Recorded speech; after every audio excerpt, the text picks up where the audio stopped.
xoş gördük, salamlayıram hər birinizi. Bu gün də qonağım Fərqanə Mehman qızıdır, tanınmış psixoloq Fərqanə xanım, xoş gəlmisiniz, salamlayıram. Xoş gördük. Fərqanə xanım, bu gün maraqlı bir mövzumuz var.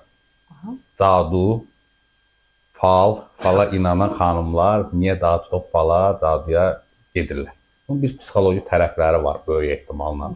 Niyə ona ehtiyac duyurlar? Bu məcburiyyətdirmi, yoxsa həqiqətənmi caduya, fala inanır xanımların əksəriyyəti? Bunun bir çox növdən, yəni tərəfdən baxmaq olar. Niyə inanırlar? İslam deyir ki, cadu var. Din bunu deyir. Bəs insan insana nə qədər inanır? Yəni belə insanlara nə qədər inanır və o insanlar nə qədər doğrudur, nə qədər səhvdir, bu önəmlidir. Çünki bir insan nəyə ən sonunda bağlanır? Ümidləri bitəndə məchula bağlanır. Düşünürəm ki, bir ümid yeri lazımdır. Nədənsə bir tutmaq lazımdır. Nədənsə bir, biz psixologiyada deyirik, hardansa bir ümid olur. Ümid yarad özündə, o ümidə inan və hər şey yaxşı olacaq. Düşünürəm ki, bu fal məsələsində də belədir. Enerjilərini inandıqları yerə kökləyirlər və biz bilirik ki, insan enerjisi necədirsə, insan hansı enerji ilə həyata baxırsa, o enerji də karma kimi qayıdır ona. Siz falçaya getmişsiniz? Yox, getməmişəm, amma maraqlı olub. İnanırsınız yəni, fal, nə bilim, belə şeylərə? Elə, baxır da, adına baxır. Çünki əvvəllər belə bir iddia, fikir var idi ki, cəmiyyət olaraq da hamı müzakirələrdə, söhbətlərdə deyirdilər ki, fala daha çox cahil insanlar və yaxud da imkansız adamlar gedir. Amma son dövrlər bu sosial medianın da bir üstünlüyü var ki, hər şey çıxır da, üzə çıxır. Orada belə məlum oldu ki, hətta ötən bu təzə xəbərdir, təxminən 7-8 ay bundan öncə belə bir informasiya çıxdı ki, bir məmur ailəsi oğlu, qızı boşanmasınlar deyə, ailəsi, övladları boşanmasınlar deyə falça 170 min manat pul verir. Amma kifayət qədər böyle, cahil adamın o boyda pulu olmamalıdır bilirsiniz. Pul qazanmaq üçün ağıl lazımdır da. Belə deyək də, enerji məsələsi kimi baxıram bu məsələyə. Necə? Məsəl üçün, bir xeyir-dua. Bir insan xeyir-dua verir. Görürsünüz, enerjidir. Sözlə. Sözün doğrudan da böyük ağırlığı var. Söz enerjidir.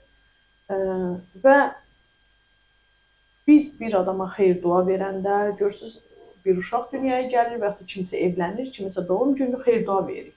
Necə buna inanırıq, necə amin deyirik. Elə də bəd bir şey olanda ona necə pis oluruq. Deyirik ki, filan kəs mənə qarğış elədi, ağzına çıxsın, boyuna girsin, falan da karma kimi, yəni bizə pis təsir edir.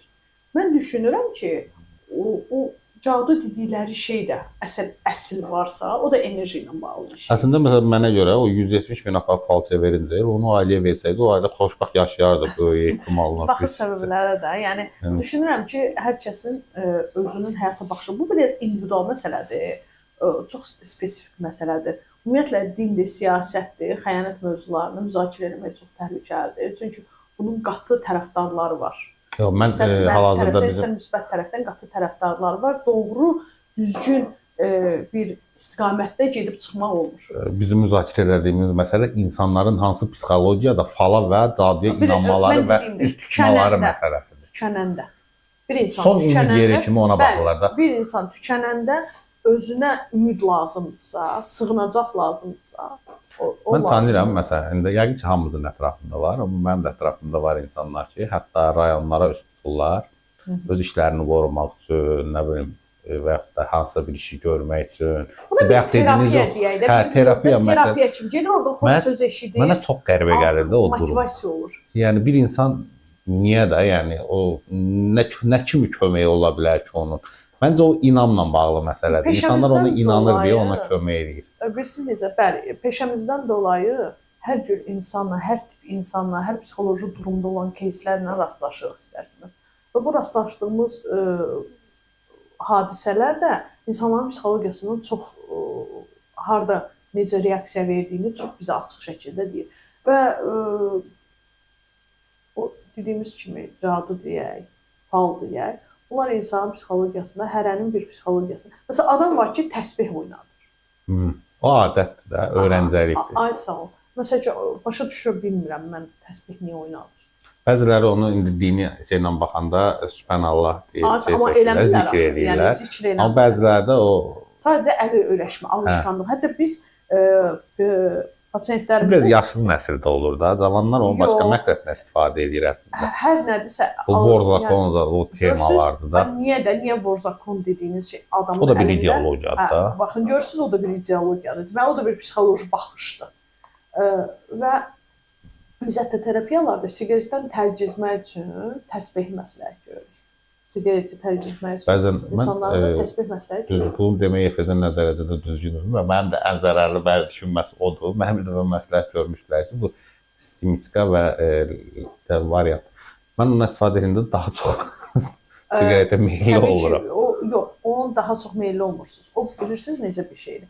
Ondan istifadə etsəz də etməsəz də nikotin ehtiyacı, beyin ki nikotini pasiv haldadır. Kənarda nikotin aldığı üçün beyində nikotin ifraz edən o deyək də ocaqlar artıq nikotin passivləşib, tənbəlləşib. Ona görə də nikotin istifadə eləmir. Və siz nikotin qəbulunu dayandırdığınız zaman bədən siqnal verir ki, nikotin çatmır bədəndə və bu siqnallar sizdə aqressiya yarada bilir, nəyisə çatır. Amma biraz da dözsəz, təbii ki, o ocaqlar var ki, nikotin bədənə buraxır, istehsal edir. O tənbəlliyin daşını atacaq. Getdikcə bədənə lazım olan nikotini buraxır. Qaydaq o cadu məsələlərinə, maraqlı mövzudur mənə görə. O cadu məsələləri xoşum gəlir. Niyə maraqlıdır? Söhbətdən xoşum gəlir. İnan qətiyyən yoxdur, sıfır. Maraqlı gəldi. Mən insanların psixologiyasını bilmək istəyirəm ki, niyə? Bax, məsələn, indi sizə o sualı verəcəm. İndi o sualı verəcəm sizə. Niyə? Məsələn, o bəzən gedir, mən Ölçəndə qalıram, dəniz qırağı yerdir. Mən orada hər dəfə dəniz qırağına gedəndə, yəni çox vaxt rastlaşıram. Qıfıl zad bağlayırlar, bastırırlar, dəniz atırlar və s. və ilə kimi cadu növlərindən istifadə edirlər də. Bu nəyəsə kömək olurmu sizcə? Yəni onun psixologiyasından da, yəni o sualınıza cavab verdim də, yəni insanların inanclarıdır. Yəni onun nələrdən istifadə olunur artıq o falçının deyək, caducarın deyək işidir. Amma mən bu tərəfdən danışanda onların nəyə inandırırlar, ona inanır. Mən onu başa düşürəm. O hissəsini başa düşürəm. O psixoloji durumu deməyə istəyirəm ki, bu hansı psixologiyadır? Durum olaraq. Tükənmişlik sindromudur. Tükənib də artıq heç bir şeyə inanmayanda artıq bitmiş.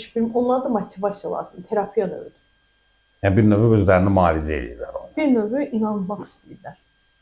Və inandıqları olur. İnandıqları üçün olur. Heç elə pasiyentiniz olub ki, tutaq ki, gəlir deyir ki, mən hətta caducara belə getdim, mən falçıya getdim, kömək olmadı. Nə deyirsiniz ona? Maraqlıdır mənə həmin vaxt. Heç nə dinləyirik. Sadəcə dinləyirsiniz. Heç məsləhət gördüyünüz olub ki, məsələn, psixoloq sizdir, sizin psixoloqa ehtiyacınız yoxdur, siz falçıya gedin. Yox. Necə? Heç ağlıma gəlmir. Amma maraqlı üsuldur, məncə istifadə eləmək olar. Nə? Heç ağlıma gəlmir. Yəni onu deyim ki, psixoloq ehtiyacı yoxdur, sizin falçıya. Nə? Yox, ağlıma gəlmir. Cümlə olaraq maraqlı cümlədir.